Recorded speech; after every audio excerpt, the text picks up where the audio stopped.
siyayazi yeah. So ke thina ke Nkosi yami sizohola abantu abafuna ukuholwa, asiholani ngenkani.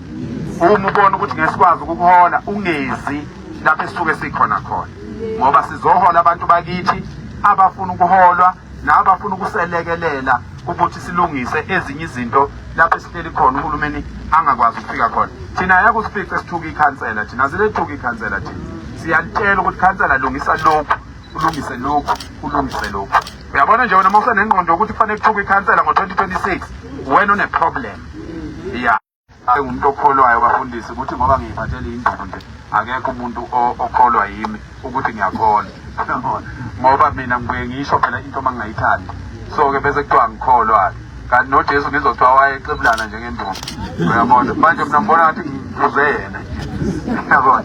So ke ingane zakwethu ngiyanibingelela ke nani imphakathi wakithi.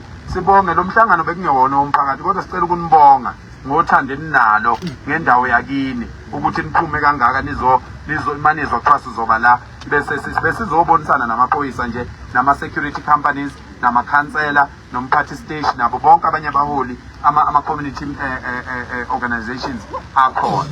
Mina-ke ngisuka kwinsizwa nomnsizwa Development Foundation, iqalwe ngo-2014. Sinesikhathi eside kakhulu, yingakho ubona kulula sancenga saze sayeka ukuncenga sabona sikhuluma iqiniso. So ke yingakho kubona sine-experience engaka yokwazi ukulawula abantu abaningi kangaka. Siyabahlonipha kakhulu abantu, siyabathanda abantu besifazane, siyabahlonipha, siyabathanda. Yingakho sakwazi thina siyinsizwa nomnsizwa Development Foundation sathi masibona MMC ngicela ukubingelela MMC Nkosi yami, sengibingelela amakhansela sengiyekile. Awubakithi ake nishayele ihlombe nangu MMC. Wathi indodana yami kanti umuntu omkhulu kabi. Bazobethi indodana yami. Ngiyakubingelela mhlonishwa, ngiyakubingelela ngenkulu intobeko, ngiyaxolisa.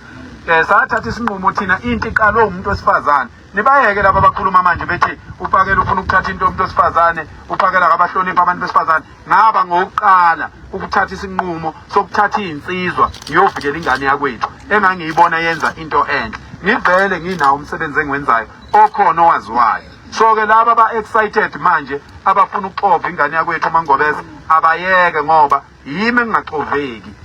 Ila nawe uma uke wangixhaphaza, ngoba mina kangixhaphazi umuntu, mina nami nginawo amandla okuxhaphaza abantu. Ziningabe izinto engizaziyo mina ezenziwa ngabantu la, angiyikhulumi ngoba ngizokwenzani mase ngikukhulumile waphoxeka umuntu, mina ngizobe bese ngiba yini, ngizoqhubeka ngibe indoda.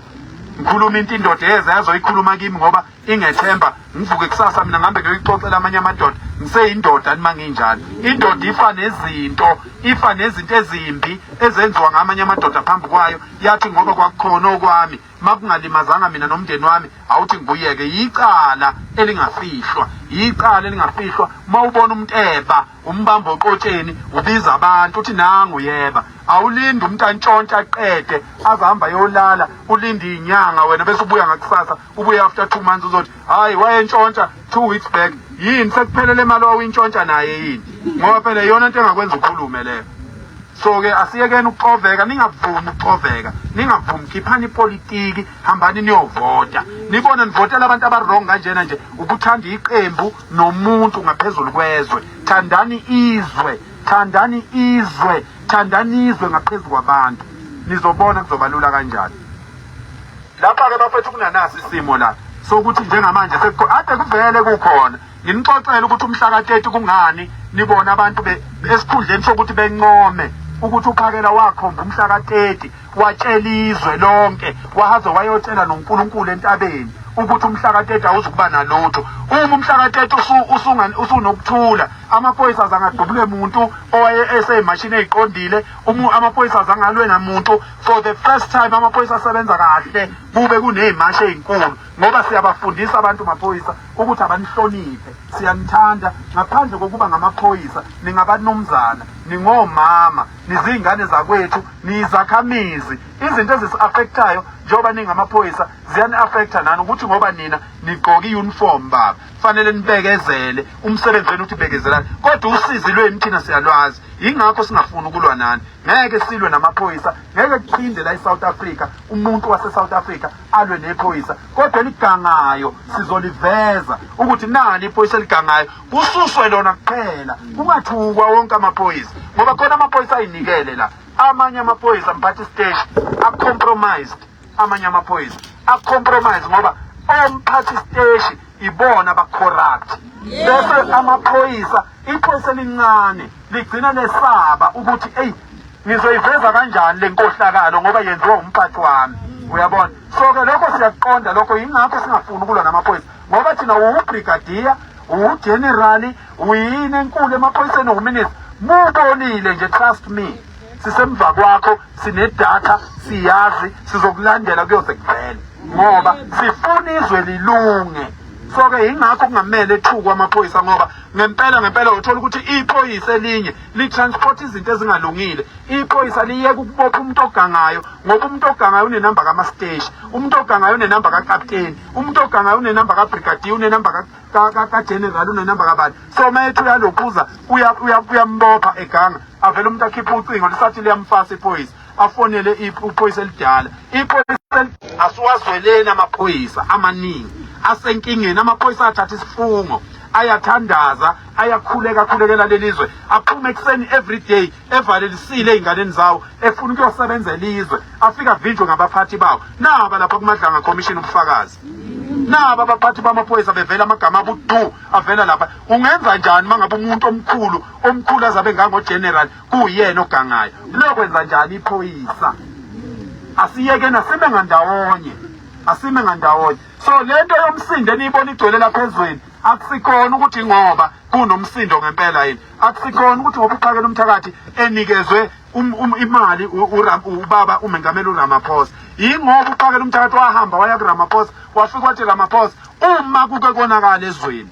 cela ubophe mina ngathi ngeke kuze konakale ngeke kuze kwenzeke lutho into ebuhlungu kulaba bantu ababede bethi ngiyasangana manginqoma umhlaka-30 inkinga manje sebefuna umhlaka-30 ukupha abanye abantu abafuni ukuthi umhlaka-30 uphakele umthathu wawuyele entabeni wayobikela iy'nyanda ezulu wayobikela uNkulunkulu wayobikela iy'ngilozi zalelizwe ey'funa lelizwe libe lihle wathi uNkulunkulu siyacela akungafi muntu sicela nje uhulumeni wethu ukuthi asilalele asizukumethuka uRamaphosa asizukubethuka uPremier asizukubethuka amakhansela sizolokhu siwakhumbuzile ukuthi wemadoda nivotelwe yithi sicela nenze kahle ilokho esasiyokusho entabeni uNkulunkulu wasilalela wasiphendula wangena ey'nhliziyweni zenu nonke nayiphatha kahle ngomhlaka-30 sizokhuza lokho sizokwenza umcimbi-ke esizowubizela lapho esizowubizela khona mhlawumbe sowenza la eGoli amandla mayebe khona kodwa definitely uzoqala eThekwini la sizobiza khona zonke iy'nsizwa ngoba abantu ababezolutha webosisi abantu ababezobulala ama-butler guards lawa ukuze ningene nithathe ama-pampers amadoda yingakho-ke mina ngihlale ngiqondanisa namadoda ngoba abantu abanamandla okuthula iy'kabhe ey'tolo nigcine nani senivele emavidweni senithatha izinto amadoda yingakho-ke mina ngiqondanisa namadoda ngiwancenga amadoda ngiwakhumbuza ukuthi angamadoda ngiwakhumbuza ukuthi awasilwele isithunzi sawo sibuye umsebenzi wethu ukuvikela nina ngithi sizokuvikela kanjani kunguwe ophambili othuka amadoda sizokuvikela kanjani kunguwe ohamba ubiza bonke abantu laba ngezinja ekubeni inja ungakaze uyibone igibela imbuzi wakwayibona inja igibela imbuzi manje mawuthi indoda yinja ubuzele iy'ngane uyizaliswe indoda inja iyayiphinga yini imbuzi ngoba inja iphinga inja phela niyabona isiZulu-ke lesengisikhulumayo so-ke manje asiyekeni lento yongaphesheya nongaphesheya kubantu bepolitiki besifazane abafundiswa ipolitiki abafuna ukuhlale besemandleni emagcekeni babe semandleni emasontweni babe semandleni nasemphakathini umuntu wesifazane uvikelwa indoda ngakho awukwazi ukuthi ufuna ukuvikelwa kuphinde kube nguwe oyikhalakhala uthukana namadoda asikuqede-ke lokho kongaphesheya ongaphesheya asibuyeni sibe yimindeni akuvuka imindeni ephile sizoyenza-ke nala into yokubonga sizoyenza nase-KZN sizomemezela sizobuya sizobabonga abantu siyibonge iy'nsizwa uma ngabe-ke insizwa siyibamba intombi yayo ngesandla njengaleya nsizwa ngiyibone i-calls avela kubantu besifazane bekhala ngey'ndawo ukuthi iy'ndawo kayilungile why nifonela mina ngiyindoda uma nina abantu besifazane ninamandla ukuthi ningasuka la nihambe niyoxosha abantu bokufika, asibe neqiniso nje, asithi sizonilekelela madoda, sicela kube yini nihamba phambili simeni ngandawonye. Mase sisuka nje sithi sidumba leli bhilidi siyabakhipha kulona, umsebenzi awenze kuphele, awenze kuphele umsebenzi, singalingi, ngoba masilinga uyazi ukuthi iso mawulithinta manje lingakhala inyembezi, mawulithinta lingafika livaleke bese likhala inyembezi, mawulithinta kwesibili lingathi nje kuba ebuhlungwana, mawulithinta kwesithathu alisavaleki, selejwayela ukuthi hayi konke engithintayo. Uyabona, nalabo abantu asingabalingi wemadoda, asimeni ngandawonye, sime namaphoyisa, sime no-immigration, sime no-home affairs, sime no-customs, sime nabo bonke abantu. Umthetho uthi eSouth Africa maphoyisa akekho umuntu wokufika okufanele abe nespaza shop. Umthetho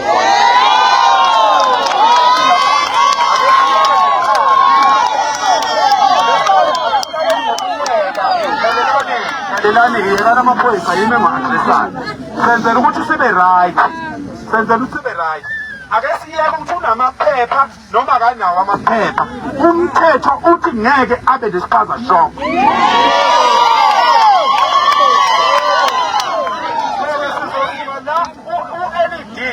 Community safety ubaba umhlonishwa seduze kwami, amakhansela ami emawadini awo, nanka amakhansela ami ngikhuluma phambi kwawo, i-ofisi lakwa-LED lizohamba liyothatha zonke iy'mvume zabantu bokufika ezithi bafanele ukusebenza lapha.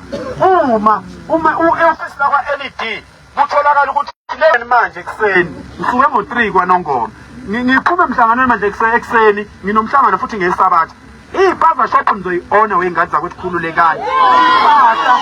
Impahla yokusebenza yime ngizolwa iSouth Africa yonke ukuthi kubuye iy'nkampani o-Tiger Brands laba bebuye bezoselekelela ukuthi isitoko singene ey'tolo nezinye-ke iy'nkampani ey'khiqizayo, kubuye kungena isitoko esitolo, sinibheke ukuthi ngempela njengoba usuyithathile i-tuckshop uyiphethe kahle yini, kube ne-probation period ka-6 months yokuthi ufunde ukuthi isitolo siphathwa kanjani. Uma udakwa utshwala siyakukhipha sifake omunye umuntu ukuze umsebenzi uqhubeke.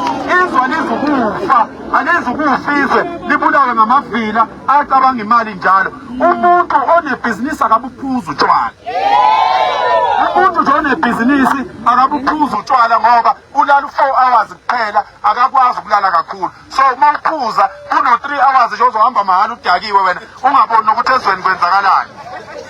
So asizukuvuma lokho, akuzukuba nangqabano la eSouth Africa. Laba bafowethu bama-security nansi into engizobavikela ngayo bafowethu, ngizobavikela ngizobeluleka futhi at the same time. Cela bengilalele kahle abantu aba-owner iy'nkampani zama-security, akekho umuntu omkhulu kunalo msebenzi esiwenzayo.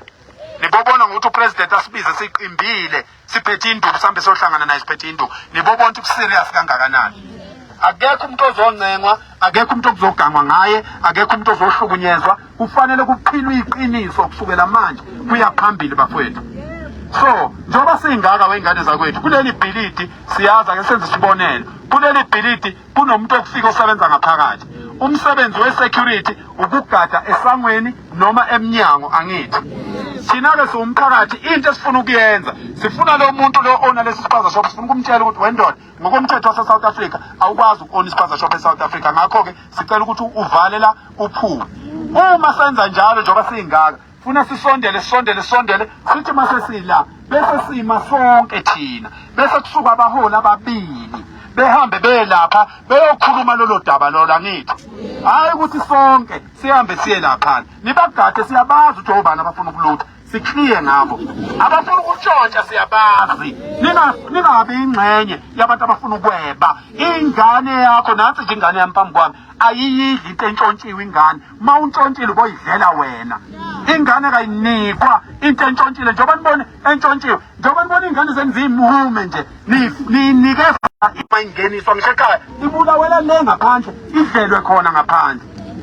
Siyahamba ke thina singabaholi benu sobabili, siyahamba siyafika siyatshela i-security, hayi security siya-understand usemsebenzini mfowethu, sicela ukuthi sikhulume nale ndoda. Singena ngaphakathi, umuntu ula eSouth Africa ngokungekho emthethweni owase-Itoti, kodwa still inhlonipho iyafuneka. Sawubona ndoda, wendoda sisebenza umsebenzi wokulungisa izwe lakithi lokho kwenza lapha akufanele kufanele ngabe umuntu wakithi osebenza la sicela ukukunikeza isikhathi esingango 30 days ulungise into zakho uphume kule shop ngoba umuntu ozongena khona usekhona angithi siyaphuma siyahamba senze ilutho siyabuya siyanithetha hayi sesimtshelile sibhala phansi senza njalo kwaNongoma thina sawuklina ngo3 months uNongoma sawuklina kusho sishoda ngemali yokukhanda ube ngamaglasi so ke i-security ingozi ke ekulaba abantu abangama-security yokuthi abantu bethi bazokhuluma udaba olwaziyo uyi-security ungwase South Africa sizokhuluma nje udaba olwaziyo na ukuthi lukhona emphakathini usuyafika uyakhukhumala njenge-security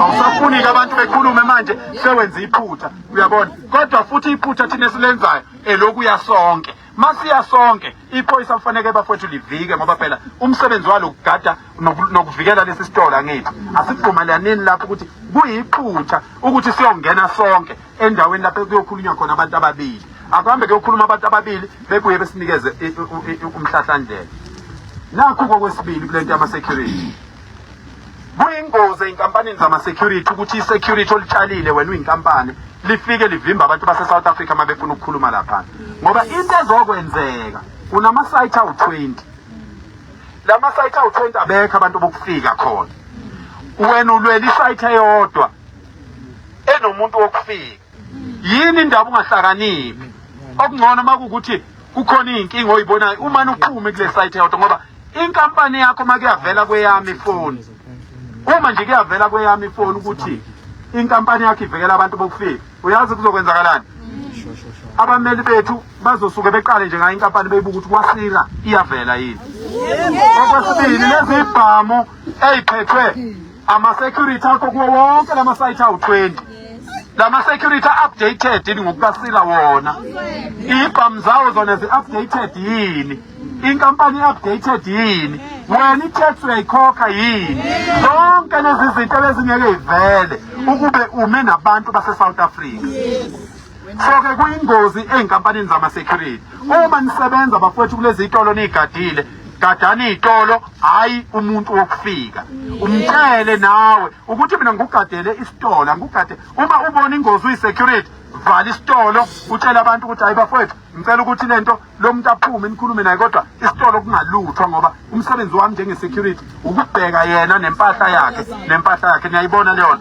singabenzi ubunja singabantu sithatha izinto engathi nje nkosi yami singabantu abangasile kuze kuvele ko-BBC kuvele ukuthi thina siyeba sebemini ilanga libalele kuyindoda ufake ney'buku impela ufike umuntu esethethe impuphu edabukile kade yibanga nomama lapha ngaphakathi uyindoda impela umnumzane ushaya umthetho kini kuhamba ukhake ukudla kokwebiwa uze uvele emaphepheni uvele ukuthi uphethe ukudla kokwebiwa awu ndoda awu akekho umuntu ofake iy'nsuku ey'nhlanu engadlanga bafowethu akekho umuntu ofake iy'nsuku ey'nhlanu iy'nsuku ey'nhlanu uyaphela ungadlanga kunokuthi uze webe uze ubonwe izingane ugijima zize yihleke iy'ngane ufica amadoda egijima iy'ngane ey'ncane kangaka bephethe iy'mpuphu ey'dabukile uyofika nempuphu edabukile ekhaya asilungeni nje bafowethu bese ngibuya futhi ngiqhubeka kule nto yama-security nansi-ke enye ingozi eyenzakalayo kulabo abantu ama-security companies ayenzayo isicela ukuthi ayiyeke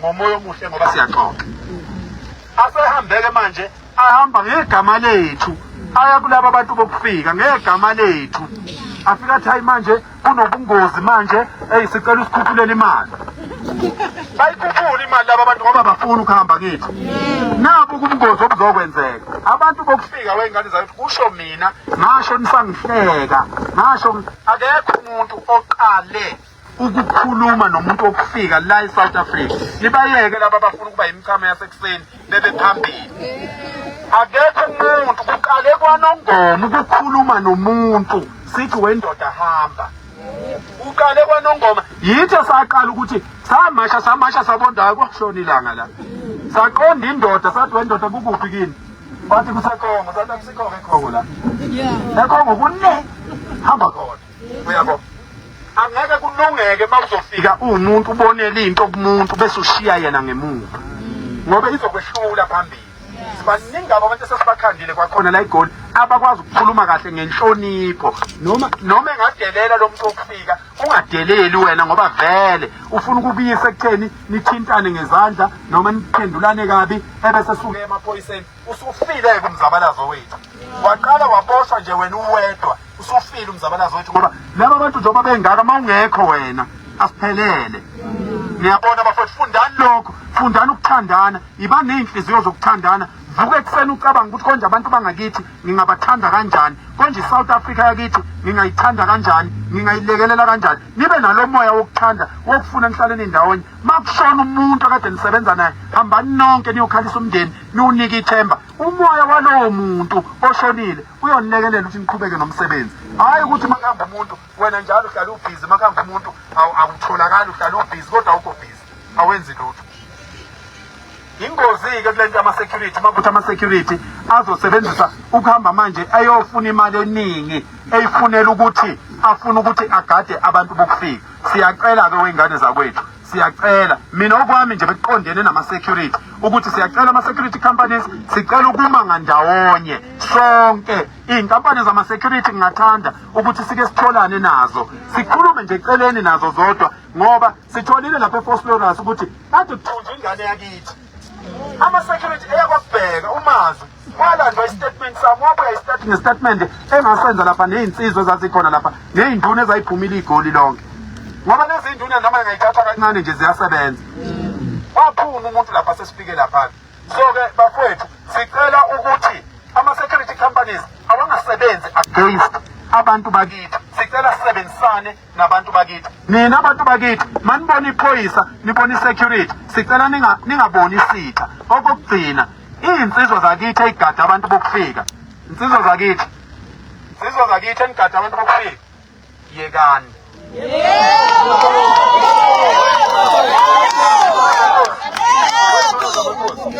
lezi insizwa niyiphethe nokwamukela ey'shinga ngokuthi zigade abantu bakithi uNkulunkulu wami ngeke bafowethu uhulumeni abe nenkinga engaka yokuhluleka kumisa thina kule nto esiyenzayo bese sizomiswa umfana nevolobholo elingekho emthethweni inkinga bayaziyo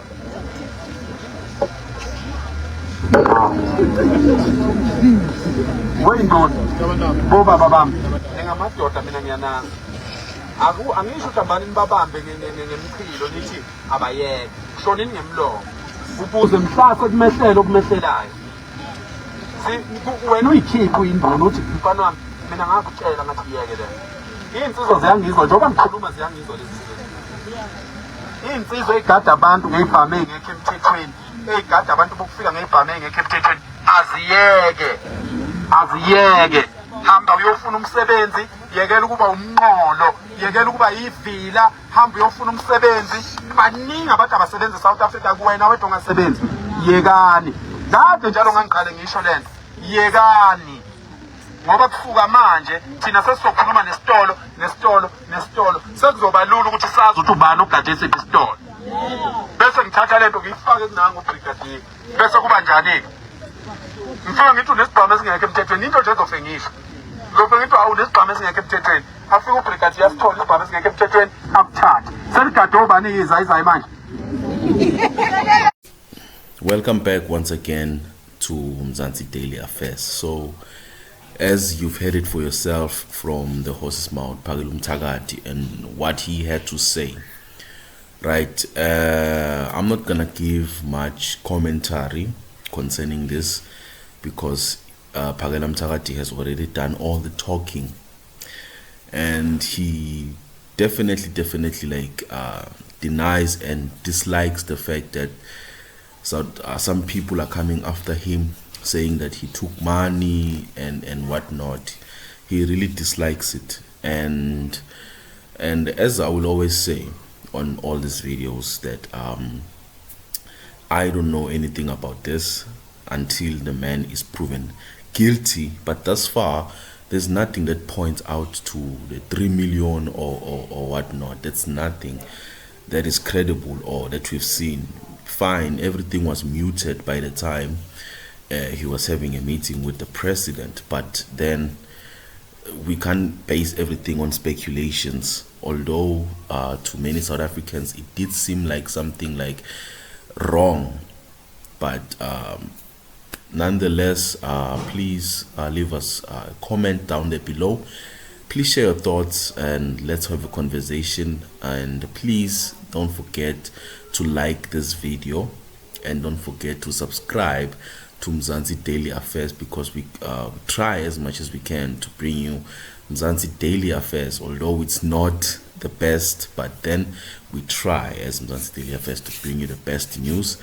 But nonetheless, I would be happy to know your comments down there below, and please let's leave the comment section clean in the fact that we respect each other, because you know what they say, respect is mutual.